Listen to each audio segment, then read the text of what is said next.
This piece is bigger than the surface that we're working on, but I'm gonna start, it's gonna be done the same way. So I'm gonna do a section because it's so big, but even for the boot, work a section at a time. And I'm starting in the middle and work my way outwards. I don't have to go all the way to the outside edge, and I can pick up, and I got a chunk in there, pick up my soft black, and I'll work around the outside edge, working it inwards, blending it into the Napa red. I'm going with crisscross motions. We call that slip slapping, all the way along the outer edges and work my way inwards. Put a bit more of my base over here. Pick up my dark, come all the way down around the outside edges. That dark sure has a lot of chunks in it. So that's our soft black, and we just fade it in. So I don't want to work too slowly because we want our paint to remain wet while we're working. So I work my way like that. I want it to fade in, and I do like to see the brush stroke marks. Now I'm going to kind of clean it off because I want to go into a lighter color. Take the excess water out of my brush, and now I'm coming with that brighter true red, and I'm going to come from the center, and I'm going to slip slap a little bit outwards.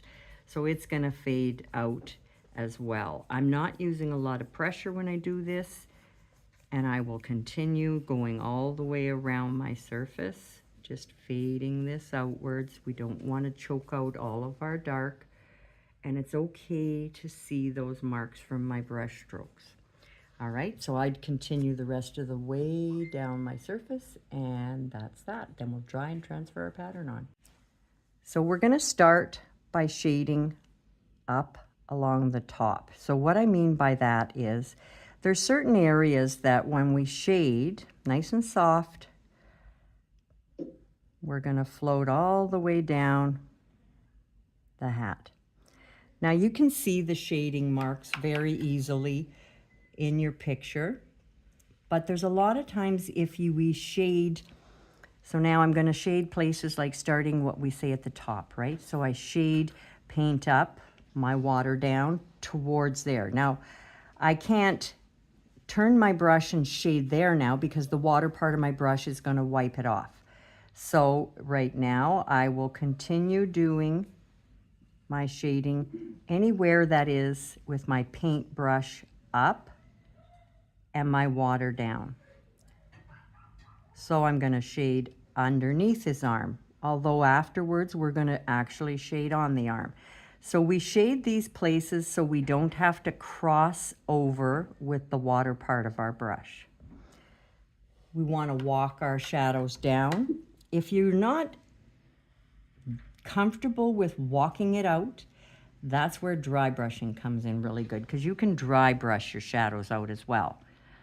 So I can take right now, we're going to shade on the pocket.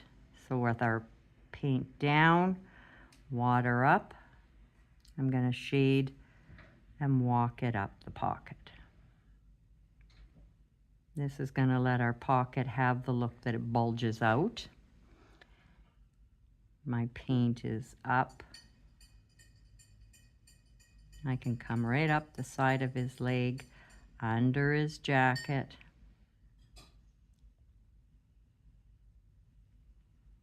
And right over onto that side. So these, like I say, we're letting everything else dry so we don't have to go across it. So now again, I'm reloading. Only reload as you need to. And don't press hard when you're shading. So I'll come down to the bottom, shade on top of the shoe, paint down, water up. Same thing on the other foot. You're creating a shadow where it's bunched up next to the shoe. And then we've got that little crease where his cuff is rolled up a bit. So it's paint down again, water up.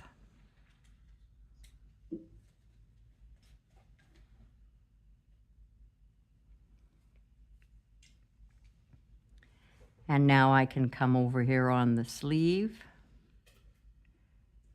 and come around that shoulder with the paint down, water up, and shade along the bottom of his arm.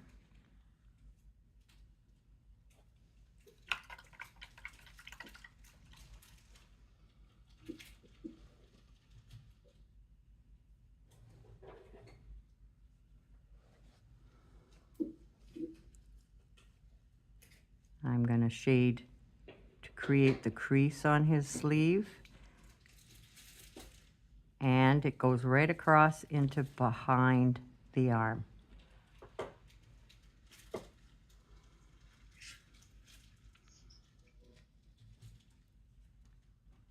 Now I'll come down beside his jacket seam.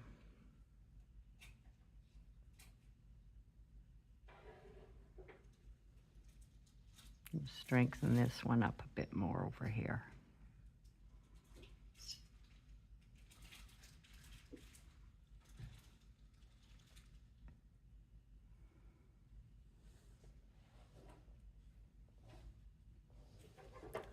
I want to come down this leg, the outside of the leg.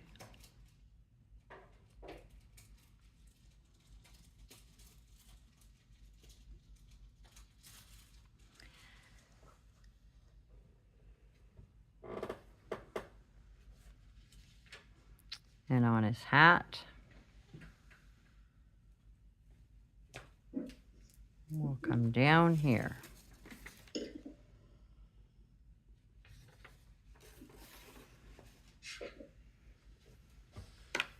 You looking for the invoice? Yeah. I didn't see the paint left. I thought there was just the brushes there, so I figured I could take it home. I just want to check and make sure you got everything that you need.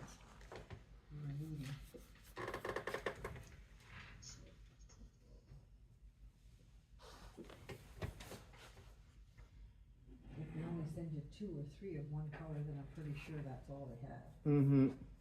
That's not what you asked for, though. No. Okay. There's that antique gold. Tangerine. 12, yep. Oh,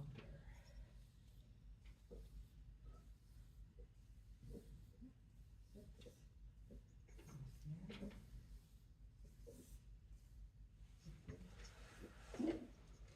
How was your light reading? You got 2.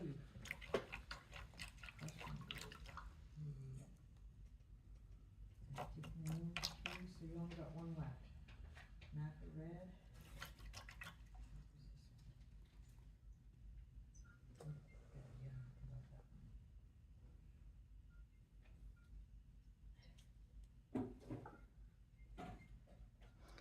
Now we're going to shade inside the pocket. So basically it's just paint down, water up.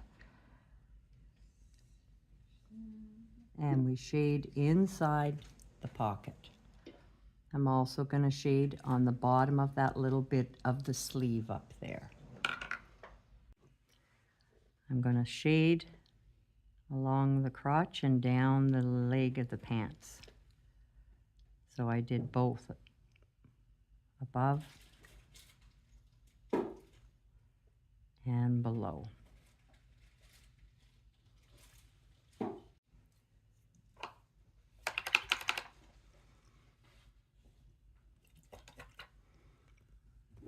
So we're going to take and do a side load float. Again, I like to start in places that I don't have to cross over again. And we are going to be doing a dry brush to walk this out. So you don't have to worry so much about walking it out. So it's paint up, water down along all these places. Top of the pocket.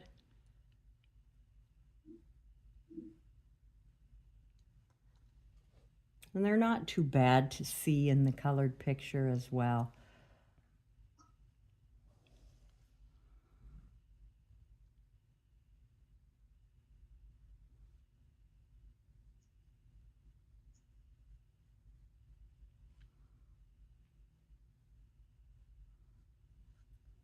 Just nice and soft, don't press hard. That's the big key to having a successful float. Nice and soft. Think of float. Paint down, water up along the bottom of his jacket. And then we're on his pants, we're only going to float a highlight on his cuffs, and then we'll be dry brushing the rest of the highlight. Now to dry brush our highlight, we want to give it a blow dry beforehand so that we're not going to dry brush over top of any moisture. So go ahead once you've done your floating.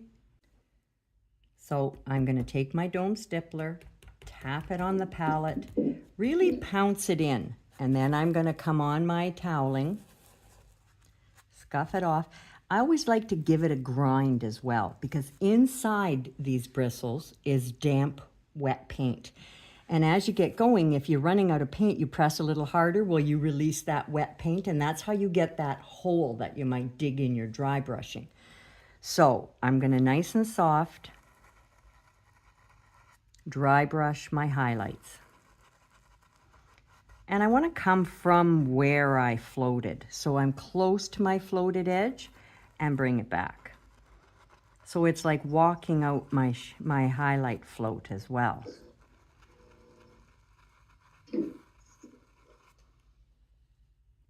I'll reload again. My brush is getting low.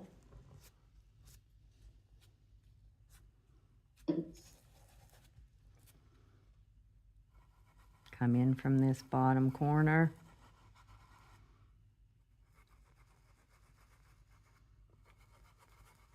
Dry brush up there, a little down the middle of this hat. And by dry brushing this, you can see how it starts to round it out. It gives it some nice shape here. Middle of our legs. I'm not going to go up into this little bulge, or it will not be a little bulge anymore. Stay away from Davy Crockett. So we just nice and soft on the pants. Same thing here. And I've got some nice highlighting on there. So I'll put a little bit more right there. So that looks good to me. Now, anywhere you might go off the edge or your float might have been a little rough, that seems to happen sometimes with our highlight floats. We're going to be strengthening our shading next. We're going to blow dry this, and then we're going to strengthen our shading with some black green. So when I shade my black green, that's going to clean up any little rough edges that I have from that highlight float. So I'm going to go ahead now. You always want to blow dry a dry brush, and people don't get that. They think, well, it's dry. Why do we have to blow dry it again? And that's because if I don't blow dry it, it doesn't set.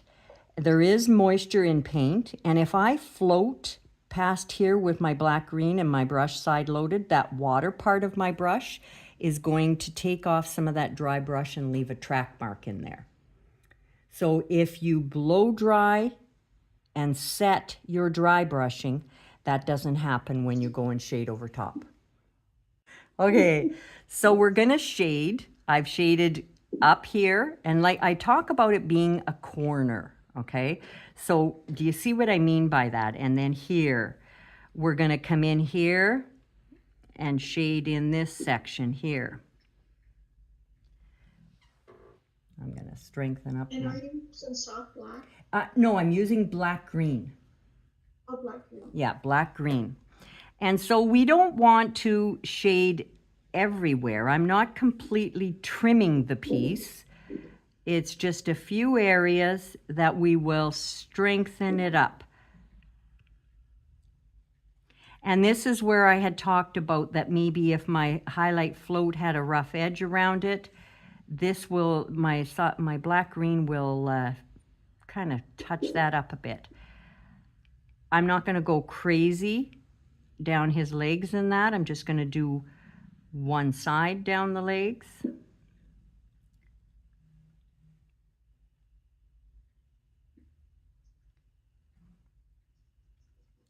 You can strengthen up on his pocket, the bottoms of his pockets.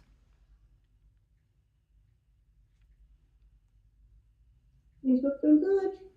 Yeah. So it just brings it a little bit more drama. It kind of shapes it a little bit more when you strengthen that shading up, but you don't completely trim the whole thing.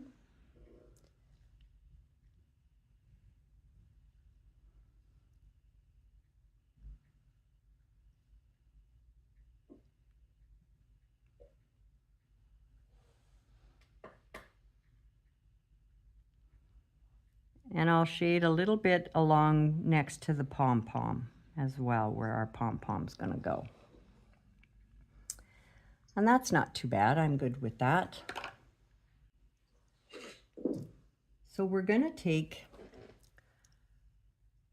nice and soft. You don't have to worry about your bow.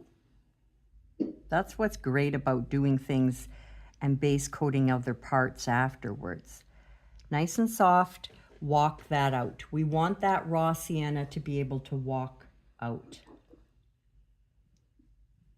And so that's my paint up, water down. And it's gonna be the same thing underneath. So it's gonna be paint up, water down, walk it down if you can. And then I'll flip it around. I'll give it a quick blow dry, and I'm gonna repeat the same way again. I flip it around because it just makes it a little easier when you're shading with your paint up and your water down. So I'm gonna dry that, and we're gonna go back and do the same thing again.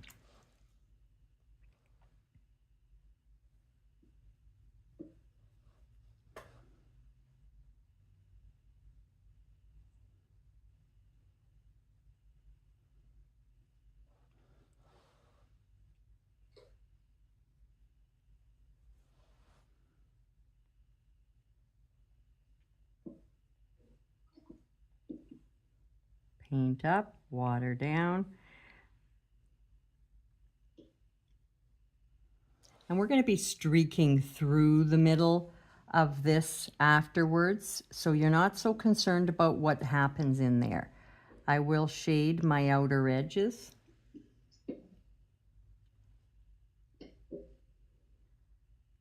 That part we're going to do the streaking on it next week. So it's not in your notes about dry brushing on this, but if you wouldn't, I really like the look if I do dry brush it, because I did it too with the other ones I was working on. So I'm gonna have you give it a quick dry. And it's just gonna, if I dry brush on there, I'm gonna take my Dome Stippler, raw sienna.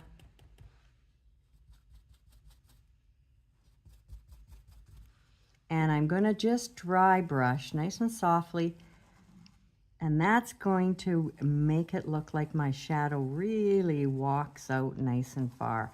And it really rounds my bell nicely. So when I do, I'll dry it. And then when I do shade with my burnt umber, it's not gonna cover all of my raw sienna.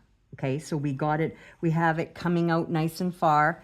And this is not gonna cover all of our raw sienna. All right. So we're going to use our 1/4 inch or a number 8. And I'm going to shade burnt umber the same way. So I'll shade along there and come up there.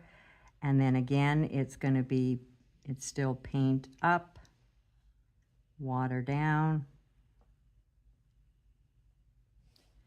And you can shade your outer edge.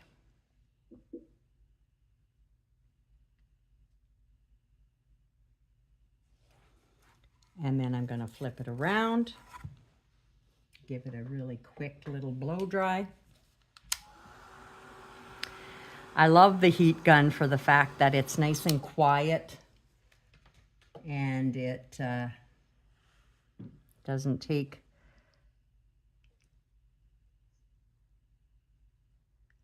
too much time to dry. So just a nice little float. Again, that's paint up, water down. That's why I flip it around.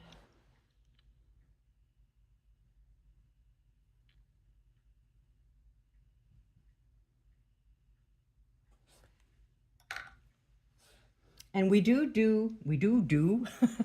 gonna do more. So that would be a number 8. And I'm going to shade nice and soft, walk it out upwards.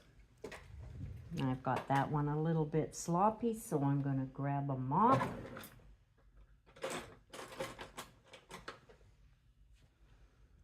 And just mop it a bit. There we go. So we've got that shaded. Give it a dry.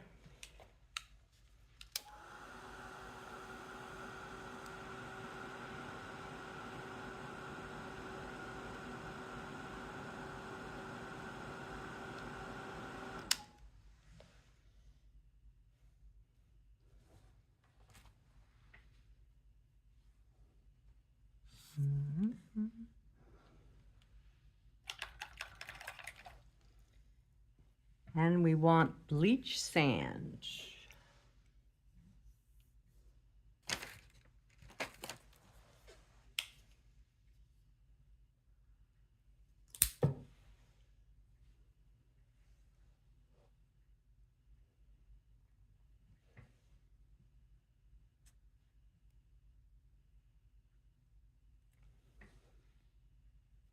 So now I'm going to take bleach sand and float along the top of his little ear. Paint up, water down. And I'm going to give that a little dry brush, and I'm going to I'm going to give that a little blow dry.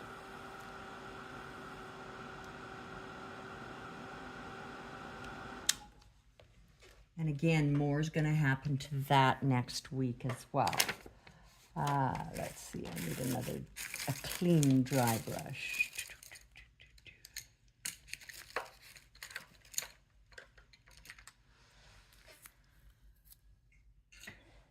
And there we go, I got one. And I'm going to dry brush that as well with the bleach sand. Right from the shading area, just loosely down towards there. So it just kind of brings it down a little bit. And that's what we're going to do. And then we're going to base coat the rest for next part in class. So I'm just going to stencil these stars randomly. I'll put another one here. You have that stencil and stuff? No, this is the one you asked about.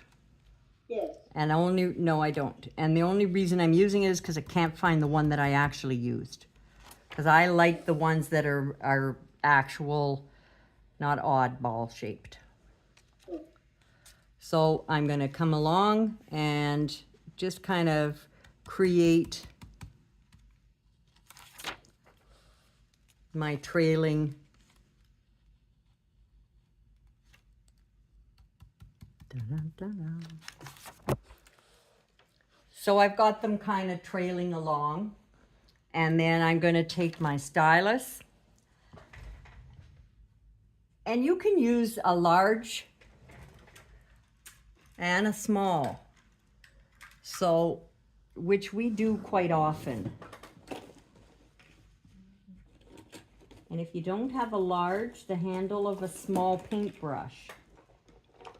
So large being, you see the end on it being these two, here I'll show you, like these two are different sizes. The little ball on the end. So I'll dot throughout them. And it just kind of softens around the stars. Makes them look like a trailing. Milky Way. Yeah, the Milky Way. And then I'll just put some very tiny little ones in.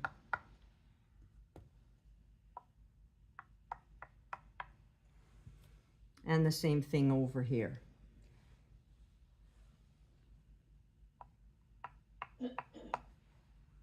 And tap those in. And on my base, I just kind of randomly put a heck of a lot of stars. It's almost, I made it kind of almost looking like wallpaper almost.